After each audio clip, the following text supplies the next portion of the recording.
Conversar sobre um assunto que tem muita gente preocupada e com toda razão. Estou falando da meningite que está assustando a cidade de São Paulo. Vamos saber se outros lugares do país também estão apresentando esse surto. Doutora Raquel Moarec, infectologista, está com a gente hoje.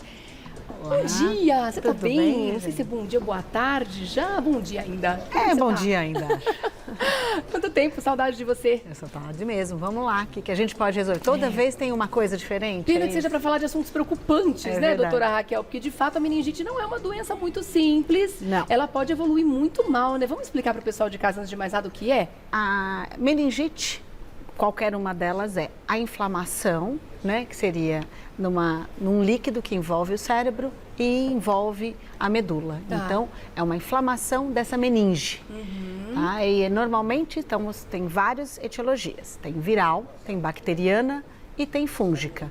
E por isso que você fala qualquer uma delas, né? Porque tem vários tipos. Vários tipos de meningite. Aham. Todas elas é a inflamação dessa, vamos dizer, meia que envolve o cérebro Como a gente e tá vendo envolve ali, né? isso, e envolve toda a coluna. Tá. Normalmente essa inflamação tem viral, bacteriano ou fúngico. O bacteriano, que é o que está dando surto em São Paulo, nós temos uma meningite altamente contagiosa, que é a meningocócica. É essa que está tendo gravidade em São Paulo e em outros estados também. E entre esses três tipos, bacteriana, viral ou fúngica, a bacteriana é a mais perigosa, a mais preocupante? Elas são formas diferentes. É a mais preocupante e nós temos defesa, que é a vacinação. Aham. Então, é uma forma de se prevenir. E por que ela pode ser mais preocupante? Antes mesmo de falar da vacinação, como que ela pode evoluir mal essa Então, doença? primeiro, a população, vamos falar desse que está dando surto agora. A meningocócica, toda a população geral, 10 a 15% já tem o meningo, a naicéria, que a gente fala, no sistema de orofaringe. Então, nasal, retro, toda a região aqui já é portadora desta bactéria. Tá. E muitas delas invadem e levam ao quadro meníngeo. Então, precisa ser feita uma vacinação adequada, que nós estamos perdendo a cada ano. Hoje nós temos na população brasileira, no programa, sendo avaliado, menos de 50% das pessoas vacinadas adequadamente para meningite. Isso é o motivo dela estar em alta normalmente. Meningo, ela tem surtos a cada 3, 4 anos. É comum dela, pela baixa vacinação, aí a gente volta a vacinar, ela melhora a sua adesão. Então, a meningocócica, ela é comum no nosso trato respiratório alto e ela invade levando a quadro de meningite. Pode levar em todas as faixas etárias e principalmente no adolescente jovem. Ah, então quer dizer, é uma bactéria que a gente pode simplesmente lidar bem com ela, bem no sentido de ter alguns sintomas de uma gripe, de um resfriado, ou ela pode evoluir mal inflamando as meninges. Ela é isso? está presente com a gente, ela não dá quadro. Ela está presente com a gente. Ela até vive no nosso organismo. Vive. 15% da população já é comum ter ela no quadro respiratório aqui, presente. Só leva a quadros graves quando ela invade e leva a meninge, que é esse quadro de meningite. Mas e quando isso acontece, então? Quando a gente baixa a imunidade por alguma razão? Vamos dizer, há uma seleção e ela invade. Então, nós temos essa invasão para essa própria pessoa ser portadora e tem toda a família que também pode ser portadora. E eles terem e transmitir para a pessoa mais imunodeficiente no momento. Então, normalmente, passa-se pelos mais adultos e atinge o adulto jovem ou criança. Tá. Por isso que a vacinação, a prioridade da vacinação é a infantil. Ela é dada com 3, 5 e tem que dar mais um reforço na frente. Existe várias vacinas bacterianas, né, que seria a de pneumocócica, que ela não é transmitida, ela é por essa invasão também do própria pessoa. A meningo, maioria é da transmissão também interpessoal, você pode pegar da família, então ela é uma bactéria de transmissão respiratória próxima. Tá. Então você tem que estar perto de mim em menos de 1 metro para transmitir. Então, e tem a hemófilos, que é comum também abaixo de 5 anos. Mas olha que lindo, a hemófilos quase nós não temos quadro, mas nem surtos há muitos e muitos anos. Por quê? A vacinação, quando ela é feita corretamente, a gente quase extingue a presença dela. Ela tem uma duração para a vida toda. Isso, tem a vida toda. A meningo, nós temos essa vacina que a rede pública dá, a meningo C, e há muitos surtos antigos, a gente dava A e C. Hoje existe uma vacina que a rede privada já tem há muito tempo e a rede pública entrou em 2000 para cá que é a meningo quadrivalente. A, C, A, W e a Y. Tá. Essa vacina também pode ser dada com 3 meses, 5 meses e dado um reforço a mais. E também pode ser dado em outras faixas etárias até para fazer o atendimento familiar. Ela é dada para todas as idades. Você pode tomar qualquer uma da população. E o público médico também, da saúde pública, também foi indicado uma revacinação, uma dose de reforço para as pessoas que fazem assistência à saúde. Tá. Vamos entender então direitinho. As crianças que estão com a caderneta completa hoje no sistema normal de vacinação podem ficar tranquilas ou é importante fazer um reforço nesse momento? A cada discussão de surto, a gente fala que é bom fazer um reforço vacinal. Se não está tão correto, é bom refazer. Hoje, a meningo quadrivalente na rede pública, ela é dada para 10 a 14 anos. Então, o jovem que não tomou, é bom ir tomar esse reforço quadrivalente. Tá, de 10 a 14 anos. De 10 a 14 anos. Tá. E ela também é dada para quem não sabe se tomou de forma correta ou a carteira incompleta em todo o resto da vida em relação à vacinação. Tá, então, mas mesmo se essa criança de 10 a 14 anos, se você começou aí adolescente, já tiver tomado quando foi bebê, já existia? Quando essas Na crianças... rede pública, não. Ela entrou em 2000, a vacina quadrivalente para essa faixa etária de adolescente. Ah, entrou em 2000. É. Ah, bom, mas então pode ser que essas crianças já tenham tomado... A meningo C quando criança. Quando criança. Mas gradativamente, desde 2016 para cá, a vacinação vem caindo. Ela vem de 80%, 70%, 60%, 50% e agora 36% de vacinação. Tá. Então, por queda disso, a barreira de proteção, que seria... Fica frágil, volta a ter os quadros. Tá, então é importante reforçar de qualquer forma. A vacinação de muita gente deixou de se vacinar desse período para cá. Tá.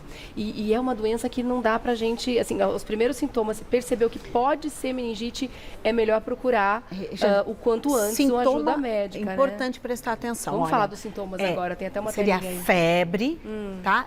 Às vezes dor de cabeça, quando é criança há uma irritação, ela fica mais chorosa, mais irritada, ela não come, tá? Muitos têm o vômito, tá? Que vomita, a gente fala vômito em jato, que é aquele vômito que a criança não consegue segurar. Não controla. Isso, não controla. Pode ficar muito mais sonolenta quando ela não bebe, vomita muito, ela fica mais sonolenta, tá? E a febre, ela não baixa com antitérmico. Então, você dá a medicação e ela não baixa. Uma prova, né, que as pessoas têm é sobre a petéquia.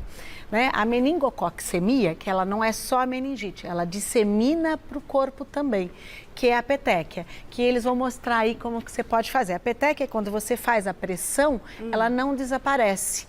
E tem essa prova que eles colocam como se fosse um copo e você pode passar em cima desse quadro da petéquia e ele não aparece, ele não some. Ah, então uma mancha que de repente, eventualmente, pode ser aí um sintoma, né? Isso. Você coloca um copo e faz uma leve pressão. Isso. E se for meningite, ele não vai desaparecer. Na grande maioria, as petéquias, elas não desaparecem. O nome Se fosse um petéquia rush comum, ela desaparece a dígito pressão, que a gente fala. Ah, tá. E é comum, então, vamos supor que a pessoa não tem essas manchas e também não tem aquela rigidez de nuca. Pode não ter. Pode ter sonolência, pode ter a febre, irritação, às vezes não tem rigidez, mas tem muita dor de cabeça. É uma dor de cabeça completamente diferente de quem já tem dor de cabeça. Então, assim, ela fala, essa dor de cabeça eu nunca imaginei que eu teria. Mas em criança é muito difícil ela conseguir Criança não tem, então é só irritação, não mama, tá? Ela fica sem parar de movimentar e ela fica muito irritada, ela não consegue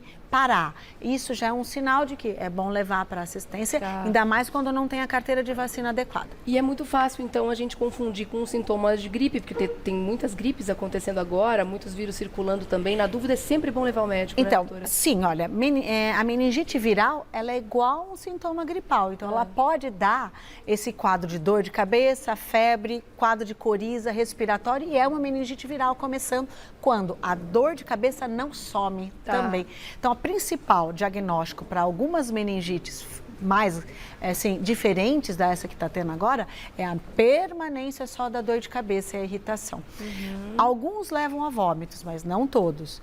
Diagnóstico preciso é só a coleta do líquor. Então, né? febre, dor de cabeça, irritação, rebaixamento de consciência, aquela perda do apetite, às vezes vômito ou não, tem que levar para a coleta do líquor, que é quando a gente faz o diagnóstico de forma correta. Tá certo, então. Eu vou dar um recadinho e volto já, porque tem muita pergunta ainda. Tem perguntas, inclusive, do pessoal em casa que está mandando. Aproveite esse tempinho ainda para mandar e esclarecer por aqui. Até porque está preocupando demais pelo número de casos, né, que a gente tem visto aí. Inclusive, já com óbito, né, sim, doutora? Daqui a pouquinho a gente 42 anos. Tá bom. Obrigada, viu? Olha, a rigidez na nuca que a gente estava falando, doutora Raquel, agora há pouco, que é um dos sintomas da meningite, ela pode dar em qualquer uma das manifestações, em qualquer um dos tipos de meningite? Ou só na bacteriana? Não, qualquer um deles. A rigidez nem sempre é a gravidade. O que vai fazer a gravidade é o quadro clínico e a progressão, se não cuidado. Tá. Mas a rigidez é em todas as faixas, até todas? bebezinho tem, que a gente fala. Mas em todos os tipos? Na todos viral os também? tipos. Viral é menos, bacteriana, e a fúngica é um pouco menos, mas também tem rigidez. Por que é a rigidez? É a meningite que tem essa membrana e que envolve até a coluna. Na hora que você vai fazer a contração da cabeça, ela não consegue porque está rígido, está inflamado a membrana. Sim. Então você não consegue, independente de qual meningite for. Tanto para frente quanto para trás. Qualquer, mas a maioria para frente, porque na hora que você desce a cabeça, você não consegue. Tá certo. Agora, a gravidade ela pode ser pior nos casos das crianças e também dos idosos. Então, por que meningite é grave? Porque ela tem sequelas, e sequelas muito importantes. Ela tem sequela de necrose, de perda de membros, ela tem deficiência mental, ela pode levar a perda de ouvido, de não escutar mais a vida toda. Tá. Então, ela tem sequelas graves e debilitadoras para a vida toda. E limitantes. É muito limitante. Eu tive N casos participando de vários surtos onde a necessidade de intervenção é rápida e se você não intervir, a mortalidade é muito alta. Ela pode chegar a mais de 30% se não tratada corretamente. Então, se a gente fala que Covid é de 2% a 3%, pensa 30% quando você tem um surto grave. Muita coisa. Então, diagnosticar correto e vacinar e fazer as medicações de bloqueio. Quem tem diagnóstico de uma meningite meningocócica, o familiar íntimo tem que tomar uma medicação para que diminua a sua colonização também, porque provavelmente eles todos estão colonizados. E o tratamento é feito com antibióticos? É antibiótico, potente, endovenoso e dentro de hospital. Não é feito nenhum tratamento de meningite em casa. É passível de internação em todos os casos. Isso. Estabilizou, o resto até poderia terminar domiciliar em home care, mas o tratamento inicial da gravidade é dentro de hospital. Sim. Até para isolar esse paciente, para que a contaminação meningite meningocócica e hemófilos, que agora a gente quase não tem, elas são doenças de isolamento nas primeiras 24 horas dentro de hospital. Ela tem que estar com antibiótico potente, 24 horas de antibiótico para ela poder sair do isolamento, porque aí eu diminuo a colonização da meningo de transmissão. Aí no final do tratamento desse paciente, ele também, dependendo do antibiótico que ele usou, também usar o antibiótico profilático para diminuir a sua colonização para depois. Tá?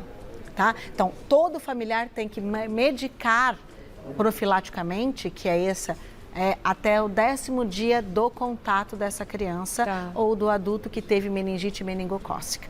Então, é uma meningite grave, altamente que tem efeitos colaterais e adversos graves, levando a uma alta mortalidade. Tem que ser vacinado toda a população. Existe 3 doses, que seriam as 2 doses mais o reforço. Existe um reforço também com 10 a 14 e também existe para os contatos e quem não sabe a vacinação até toda a faixa etária. Então, calendário de vacina de rede pública e privada existe. Vacinas para crianças, vacinas para adolescente, para os adultos e para os idosos e para os imunossuprimidos, que também tem indicação de uso. A gente fala, eu sou uma paciente que uso, faço quimioterapia, eu tenho vacinação? Tem, e meningite faz parte das doenças e das vacinas também na população imunossuprimida. E são totalmente seguras, é claro, é muito importante a gente falar sobre isso, completamente seguras. Porque a gente não é incomum a gente ouvir algumas pessoas, aí eu já ouvi falar que essa vacina depois o bebê fica chatinho, dá um efeito colateral, uma febrinha. Gente, mas o que a gente prefere, né? Vamos colocar na balança? É claro que você pode fazer, a vacina de meningo, ela é, por isso que ela faz com 3 e 5. Ela é diferente da vacina de pneumo ou da vacina penta, que a gente faz com 2, 4 e 6 meses. Ela é feita um mês depois das vacinas que poderiam deixar a criança um pouquinho mais enjoadinha, aquela temperatura. E é indicado usar, às vezes, um paracetamol, uma novalgina, para diminuição desse estado geral pós-vacinal, porque é uma resposta inflamatória da criança contra essa gravidade. Sim. Então, até o 6º mês, essa criança ela é vacinada por pneumo, por hemófilos, por meningo, em todos os seus períodos até o 6º mês. E aí é feito os reforços. Tá. Adulto tem que vacinar. Existe uma vacina nova que é dada só em clínica privada, que é a vacina de meningo B. Sim. Essa vacina de meningo B é uma vacina que a rede pública ainda não liberou, ainda não está no seu calendário vacinal, mas ela é uma vacina também estritamente necessária e dada em outras vacinas em outras faixas etárias. Adulto também, que tem criança em casa, também tem que vacinar. Tá, super importante. E o uso de máscaras também, né? Eu não sei se isso está sendo recomendado já, mas ela também segura a proliferação da meningite. Então, a meningocócica, a vacina, então isso que é a proteção respiratória, a gente fala que é aquela etiqueta se você tem algum quadro respiratório, você tem um quadro, você segue o seu risco e a gravidade do seu risco para você usar a máscara. A meningo precisa ter 60 horas de contato na semana e um período de menos de 1 metro para ser contato íntimo. Então, não é porque eu cruzei dentro de um sistema público... Ou na sala de aula. Eu vou ter a necessidade de fazer a profilaxia. Então, a profilaxia ela tem indicação para os contatos íntimos. Tá. E é analisado aquele contato escolar se tiver esse contato mais íntimo, com muito mais contato pessoal dentro da sua casa do que o resto. Claro que a vacina é indicada, não remédio. Então, a vacinação, você fazer um bloqueio vacinal para uma escola, quando você tem um quadro positivo, eu acho que é válido. Tá. Tratamento, medicação profilática, só o contato íntimo. Tá bom. Uma pergunta rapidinho aqui, então. Vamos falar com a Mel Caule. Minha filha tem 17 anos. Qual vacina da meningite ela pode tomar na rede pública? Na rede pública, eles estavam com a restrição de 12 a 14 da meningo quadrivalente, que é a ACWY. Mas eu acho que eles vão aumentar o tempo dessa vacinação e poderia tomar essa vacina também, acho que vai aumentar a barreira para colocar uma proteção maior. Na rede pública, ela estaria fora do calendário se ela não tomou adequadamente a meningo C e a meningo quadrivalente no seu período ideal. Então, ela tem que checar a carteira de vacina e avaliar se ela tomou nesse período, senão ela vai ter indicação de tomar sim. Tá certo. E a Letícia está grávida de 7 meses, ela quer saber se deve ou pode tomar vacina. Vacinação para gestante, existe um calendário próprio. É a difteria e a coqueluche celular, a partir de 20 semanas, ela tem que tomar a vacina da hepatite, que é indicado ela tomar, e de meningo também tem as suas indicações para se fazer. Então, ela não precisa ter receio de vacina durante o período também de gestação. 7 meses ainda, a criança já está formada, mas a indicação de se fazer e adequar a sua carteira de vacina. E a Inês aqui, para finalizar, porque tem muita gente que não tem a carteira de vacinação, não se lembra se tomou essa vacina, então, porque são muitas. Na dúvida, toma, que é a pergunta da Inês aqui, ó, não me lembro se tomei a vacina quando criança, adolescente, devo tomar agora? Tenho 62 anos. Se não tem nenhuma outra alteração, nada, doença atual, sim, ela tem indicação de fazer a vacinação. A vacina acima de 60 anos existe a de pneumo, quando você tem para as pneumonias invasoras, que pode levar a meningite pneumocócica, que é grave. A de meningo, na rede pública, não está mostrando a vacinação acima de 60 por adesão que tem que se fazer um pouco mais na faixa etária menor. Mas se ela tiver condições, que tome sim a meningite quadrivalente. Inclusive, ela está dizendo aqui, um beijo para você, viu, Inês, que em 1975 ela perdeu a mãe dela para essa doença. Então, mais muito indicado triste, ainda. Né? Ela deve ter tomado, então, a vacina na época de bloqueio. Porque quando você tem uma meningite meningocócica, na época de 75 foi um surto muito grande. Toda a população ao redor ou do bairro é feita uma vacinação de bloqueio. Na época era feita com A e C. É a meningo A e C. Tá certo. Doutora Raquel, obrigada por esse papo necessário. Fica aqui, né? A gente conversou semana passada sobre vacinas também, a gente falou sobre Covid, falou sobre gripe e tudo mais, e deu aí uma ideia sobre essa história da meningite, que estava começando ainda na semana passada a ser falado sobre isso. Sim. Agora a gente vê a importância e mais do que nunca, gente, vamos nos vacinar. Sim. Se temos vacinas, não tem porquê a gente ver essas doenças voltando, essa sarampo, tanta coisa complicada que a gente já tinha tirado, né, do radar e estão voltando, né, doutora? Esse calendário de multivacinas, aproveite para adequar a sua carteira de vacina. Leve as crianças ao posto, leve os adultos também que não têm, porque a mentalidade de ter carteira vacinal, os mais idosos não tinham, né? Eu vejo muito pessoas de 40, 50, 60, eles não têm carteira de vacina, porque não lembram nem onde estão. É verdade. Então, essas pessoas também têm indicação de vacinação. Então, pegue uma, vai, comece a sua carteira, independente se tem ou não, ou se lembra ou não. E às vezes a gente toma uma vacina aqui, fica com um papelzinho solto e tal, tenta juntar tudo isso num lugar só, né? As multivacinas, elas são extras, elas são a mais. Essas de vacinação de gripe anual, ela nem faz, não precisa nem colocar na carteira. Essa daí você já faz parte da campanha vacinal. Sim. Aqui o importante é colocar as de obrigação do Programa Nacional corretamente na sua carteira de vacina. Tá bom. Doutora, obrigada mais uma vez, querida. Vou deixar aqui o contato também para você começar a seguir lá no Insta, nas redes sociais, @RaquelMoarec, com 2 R's, K no final, tá bom? @RaquelMoarec, médica infectologista. Obrigada, minha querida. Obrigada a você. Ótimo dia, até uma próxima. Até a próxima. Muito bom. Espero que com melhores notícias sobre números de vacinação também. Obrigada, minha querida.